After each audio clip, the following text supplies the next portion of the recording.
guys, I am back with another video, and today's video I am going to be doing a book haul. I was going to add an unboxing to that, but I was not patient today when my books came in, so the box is already opened.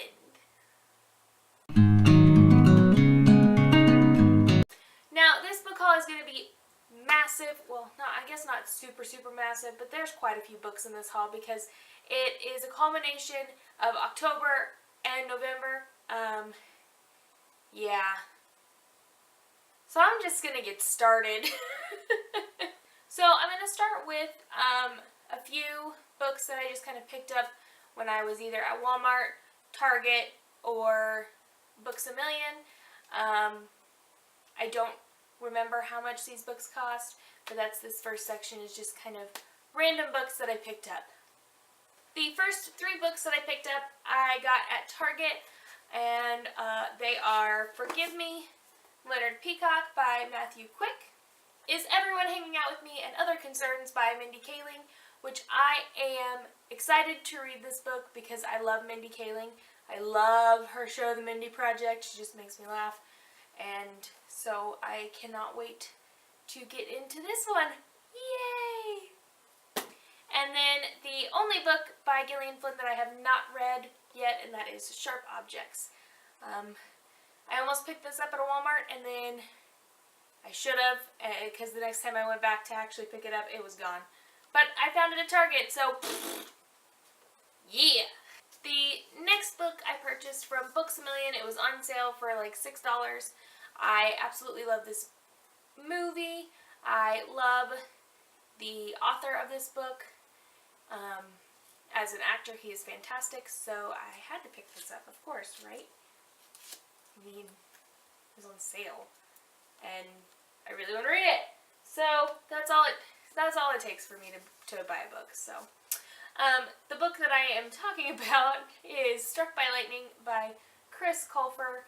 The next books I got at different points throughout the past couple months, and I got them all at Walmart.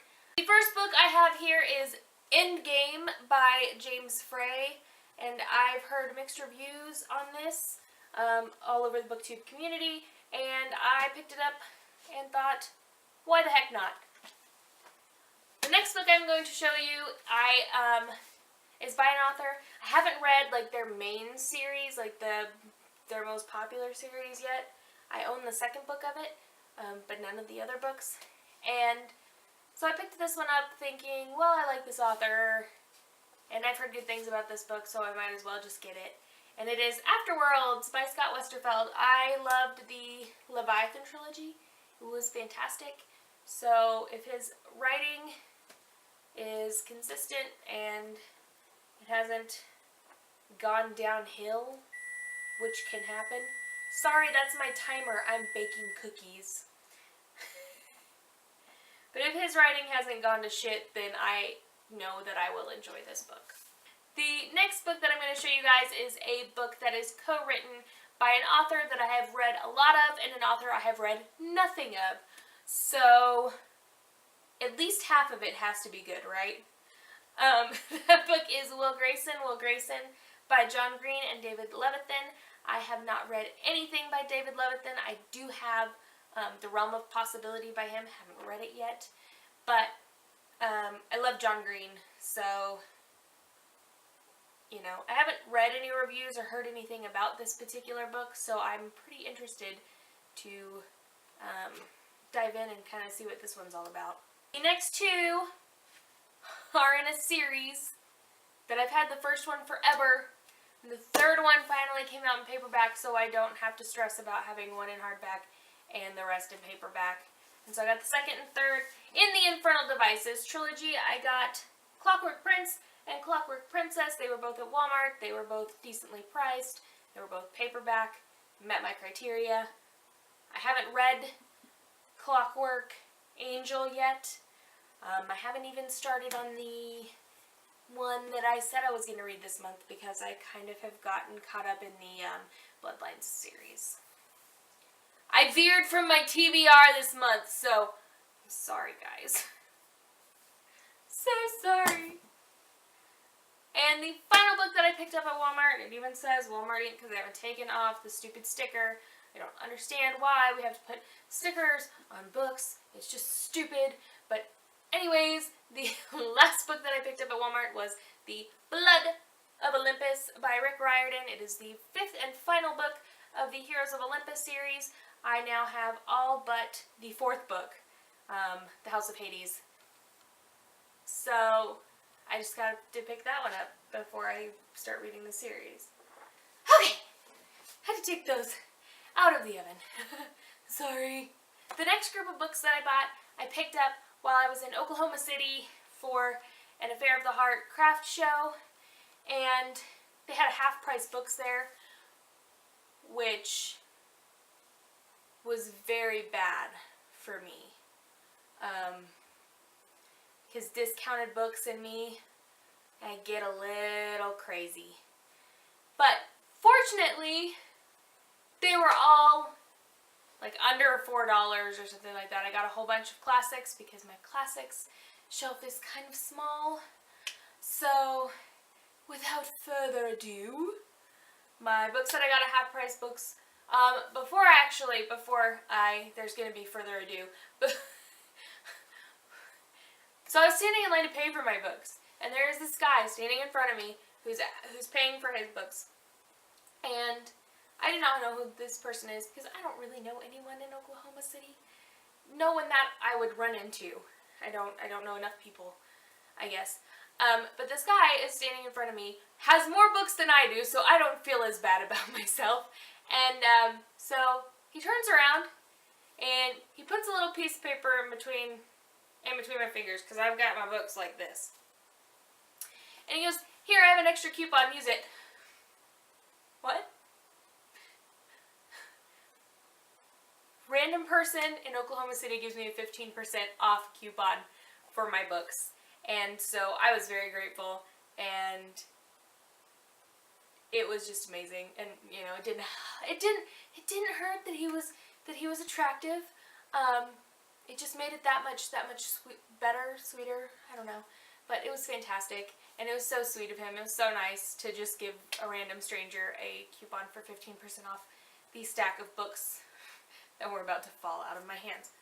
There's a gnat. Damn it. Sorry. Okay, so now without further ado, let me show you my little haul from Half Price Books. The first book was Wuthering Heights by Emily Bronte. I have been wanting to read this one for a while. This is not my most favorite cover, but like I said, most of these books were under $4, so had to pick it up, and I want to read it soon because I need to start reading more classics. This one I am most proud of because I love this cover. I love this cover of this. I've been searching for a copy of The Great Gatsby by F. Scott Fitzgerald that I like for a while, and that was in good condition. And I found this beauty. It's one of the UK vintage classics covers, and oh my gosh, I love it. I think it's beautiful. The next two books are a couple George Orwells that I was able to pick up. They were in a couple different covers than I've seen on BookTube and just on different sites where I've been trying to pick some classics up, and so I was pretty excited to get these. I have Animal Farm and 1984. Now, I've not read 1984 yet, but I have read Animal Farm. We did have to read it in school, for school, but I really enjoyed it. I really enjoyed Orwell's writing. Okay, I totally just ran out of juice on my camera, and then I dumped a whole bunch of cookies on the floor and burnt my hand. So, apparently that black cat that crossed my path this morning was not a good omen. Anyways, just because I don't know if it cut out, but I did get Animal Farm and 1984 by George Orwell. Yay! The next book that I was able to pick up was Les Miserables by Victor Hugo. This next one was actually less than $2. It is not a classic, but it's My Name Is Mina, and I Love the Night. Anything seems possible at night when the rest of the world has gone to sleep, by David Almond. I have no idea what this book is about, but the cover keeps catching my eye every place I see it. I've seen it on Book Outlet. I've seen it in bookstores and where it was $2 on sale, on clearance, whatever. It was kind of a gimme that I picked it up. The final two that I picked up at Half Price Books are by an author that I just recently finished a book by. Never read anything by her yet. The book I'm talking about is Rumble by Ellen Hopkins. So I decided to start with one of her series, and those are Crank and Glass by Ellen Hopkins. These books were on sale. They are in fantastic condition, and when I put them up on the counter for the guy to check them out, or not check them out, for the guy to, scan the barcode so I could purchase them, he goes, "Oh my gosh, these are in really good condition. Normally when we get Ellen Hopkins books, they're in crap condition." So I apparently got really lucky. So those are the final two that I splurged on in Oklahoma City. Now moving on to the box of books that I purchased from Book Outlet, and I was really excited about these books because there were a couple on there that I've been looking for a while, and so I finally just decided to purchase them, and I couldn't wait because they were supposed to be here Saturday, and they got here today. So here we go. See, I left them in the box, so you still have kind of a sense of an unboxing. Here we go. Book Outlet. Yeah. Okay guys, I'm going to go through these books really fast because my camera has died on me twice. So here we go. These are the books that I got from Book Outlet. The first one is Dr. Jekyll and Mr. Hyde in a graphic novel form. Black and white, paperback. I love old classic horrors. Dr. Jekyll and Mr. Hyde falls into that category. So of course I had to get the graphic novel version. The next two are the first two in a series. They were both in paperback. They were both there, so why the heck not, right? So I got A Girl of Fire and Thorns and The Crown of Embers by Ray Carson. I got Side Effects May Vary by Julie Murphy. Unite Me by Tahara Mafi, and it is the two novellas, the Destroy Me and Fracture Me. Pretty excited to read those because I loved this series. No. How I Live Now by Meg Rossoff. Tuck Everlasting by Natalie Babbitt. I'm really excited about this one because I love the movie. And Delirium Stories, Hannah, Annabelle, and Raven by Lauren Oliver. Goes with the Delirium trilogy. And finally, Neil Gaiman's Make Good Art speech. Okay guys, before this dies, for the 5th time, I am going to sign off. I will see you guys later. Remember, all of my social medias in the doobly-doo. I hope you all have a wonderful Thanksgiving and happy holidays, and I will be back when I get back here from Thanksgiving. So I will see you guys soon. Bye!